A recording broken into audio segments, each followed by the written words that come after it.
Ang intense ng mga kaganapan ngayon sa abot kamay na pangarap sapagkat ikakagulat ni Eric ang magiging desisyon ng anak niyang si Justin.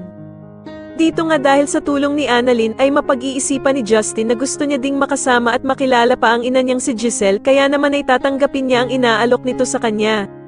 Samantala matapos ngang makita ni Doc Robert kung gaano kasaya ang anak niyang si Annalyn kasama ang mga dating katrabaho nito sa Apex, ay tatanungin niya ito kung gusto ba daw nitong bumalik sa Apex. Kaya naman ay hindi maipaliwanag ni Annalyn ang mararamdaman niya at agad nga siyang mapapaisip ng malalim. Sa kabilang banda naman ay makakatanggap si Dr. Enriquez ng invitation galing kay Dr. Hiroshi tungkol sa pa-seminar niya na gaganapin sa Japan, at dito nga daw ay imbitado sila Dr. Annalyn at Doc Lyndon. Mapapaisip naman si Doc Carlos tungkol sa invitation na ito at sasabihin niya nga na okay lang sa kanyang ipadala si Doc Lyndon pero pag-iisipan pa nga daw niya kung papayagan niya si Annalyn na ipadala papuntang Japan.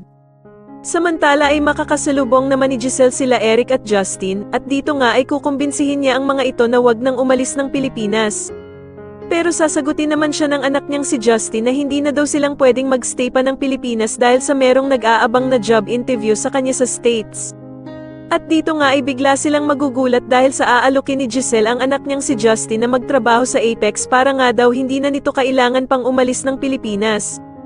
Sa tingin niyo tuluyan na nga kayang pumayag na magtrabaho si Justin sa Apex at ano kaya ang gagawin ng ama nitong si Eric? Mas lalo na nga talagang nagiging exciting ang mga susunod na kaganapan kaya naman ay mas lalo pa nating abangan ang mas lalong gumigandang abot kamay na pangarap. Maraming salamat po sa inyong panunood at sana po ay masubscribe niyo ako. Maraming salamat po.